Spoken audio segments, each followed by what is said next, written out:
Hello everyone. स्वागत है आप सभी का आपके अपने प्यारे YouTube channel nursing job update पर। जी हाँ दोस्तों, आरआरबी स्पेशल की पॉइंट क्लास नंबर दोस्तों आपकी 44 रहने वाली है।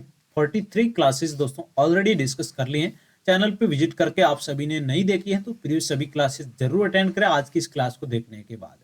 क्लियर चीज है, 44 नंबर आज की क्लास रहने वाली है जिसमें आरआरबी के तमाम की पॉइंट हम डिस्कस करने वाले हैं। मेडिकल सर्जिकल नर्सिंग की पॉइंट डिस्कस कर रहे थे और प्रीवियस दो सब्जेक्ट ऑलरेडी हमने डिस्कस कर लिए हैं जिसमें दोस्तों child health nursing, paediatric nursing और आपकी ऑप्स गायनेक। जी हाँ दोस्तों, ओबीजी के तमाम की पॉइंट ये दोस्तों हमने ऑलरेडी डिस्कस कर लिए हैं। आपने नवी नहीं देखी हूँ सभी क्लासेस, चैनल के विजिट करके आप सभी क्लासेस जरूर अटेंड करें।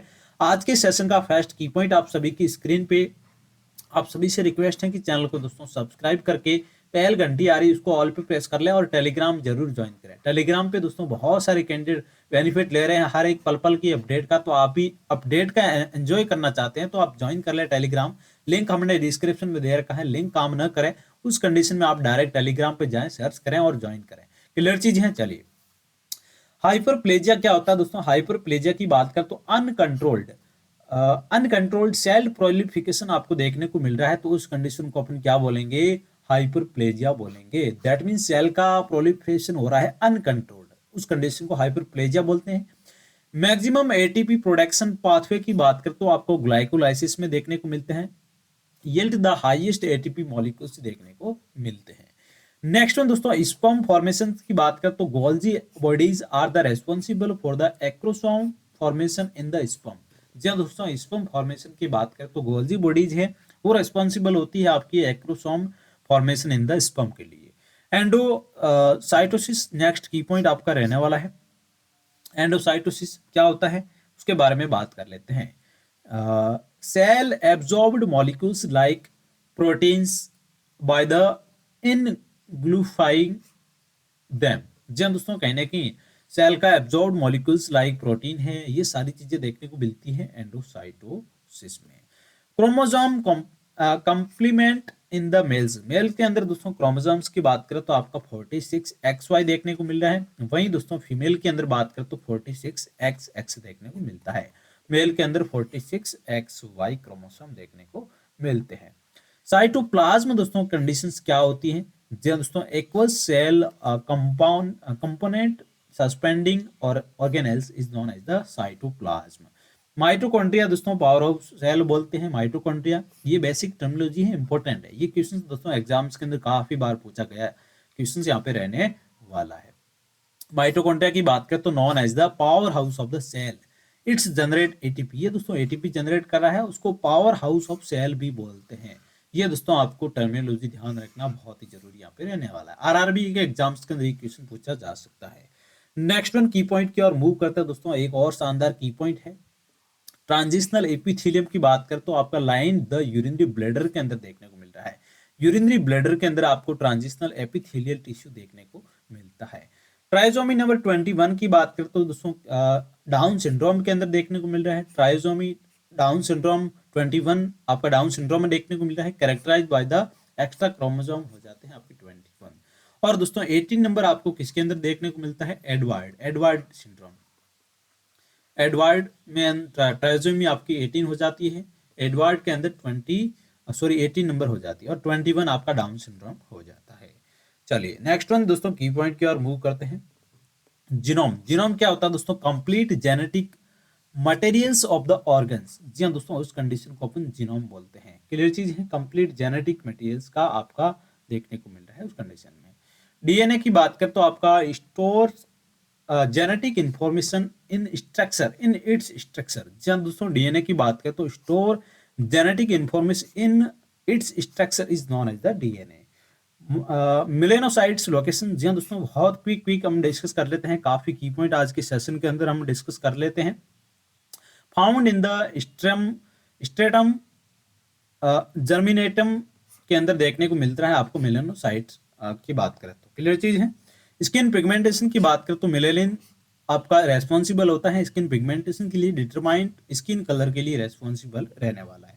जी दोस्तों, क्विकली हम काफी की पॉइंट आज के सेशन के अंदर दोस्तों डिस्कस कर लेते हैं। एपिडर्मिस लेयर की यहाँ पे बात करें तो दोस्तों आउटर मोस्ट ये लेयर रहती है आपकी स्किन की, आप सभी को पता है। और कॉर्नियम जिसके अंदर देखने को मिलता है, लुसिडियम और ग्रेनुलोसम और आपका जर्मिनेटिव, ये आपकी आउटर टू इनर लेयर देखने को मिल रही है स्किन की। क्लियर चीज है, आउटर टू इनर है। यदि आपको पूछा जाता है कि इनर टू आउटर सीक्वेंस बतानी है तो आपकी फर्स्ट नंबर ये हो जाएगी, सेकंड ये हो जाएगी, उसके बाद में थर्ड ये हो जाएगी और फोर्थ वन आपकी ये हो जाएगी। क्लियर चीज है, इनर टू आउटर, ये आउटर टू इनर है आपकी, ऐसी सीक्वेंस आपको याद करनी है। तो आउटर टू इनर ये दोस्तों क्वेश्चन पूछा जा सकता है। ऐसा दोस्तों क्वेश्चन मेनिंजेस लेयर का पूछा गया था एक बार एग्जाम्स के अंदर कि आपकी आउटर टू इनर और इनर टू आउटर लेयर का नाम बताइए। क्लियर चीज है, तो आप सभी को पता है मेनिंजेस के अंदर जो आपकी पायामेटर होती है सबसे इनर मोस्ट लेयर होती है, उसके बाद में दोस्तों आर्केनोइड मेटर होती है आपकी, और उसके बाद में आप सभी को पता है कि लास्ट आपकी ड्यूरामेटर होती है, ड्यूरामेटर। तो ये इनर टू आउटर है। क्लियर चीज है, यहाँ से इनर स्टार्ट होती है, यहाँ आउटर हो जाती है। कभी आउटर टू इनर भी पूछा जा सकता है। तो आपको ये सारी चीजें दोस्तों ध्यान रखना बहुत ही जरूरी यहाँ पे रहने वाला है। एपिडर्मिस लेयर का पूछा गया है कि इनर आउटर टू इनर बताइए, तो यहाँ पे बता रखा है। ब्लड शुगर लेवल की बात कर तो नॉर्मल आपका फास्टिंग ब्लड शुगर लेवल कितना देखने को मिलता है, 72 110 mg पर डीएल आपका कहने की normal blood fasting sugar level देखने को मिलता है।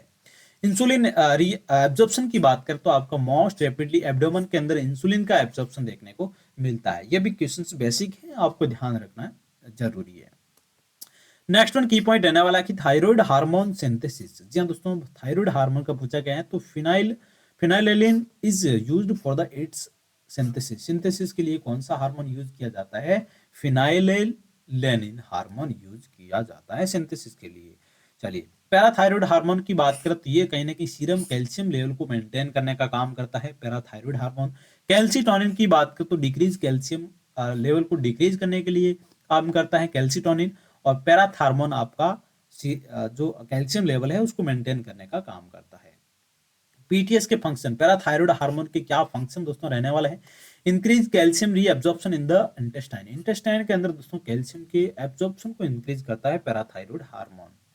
पीनियल ग्लैंड हार्मोन की बात करें नेक्स्ट वन, तो ये दोस्तों पीनियल ग्लैंड, सबसे पहले पीनियल ग्लैंड की बात करें तो ये सबसे आपकी स्मॉलेस्ट ग्लैंड यहाँ पे रहने वाली है।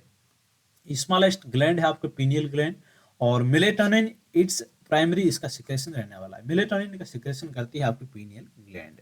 नेक्स्ट दोस्तों एड्रिनल मेडुला की बात करें तो दोस्तों आपका रेस्पॉन्सिबल रहती है फाइट एंड फ्लाइट रेस्पॉन्स के लिए एड्रिनल मेडुला। हमेशा ध्यान रखना, फाइट और फ्लाइट के लिए रेस्पॉन्सिबल रहने वाली है एड्रिनल मेडुला। ये दोस्तों किडनी से सिक्रेशन होती है, आप सभी को पता है एड्रिनल ग्लैंड के।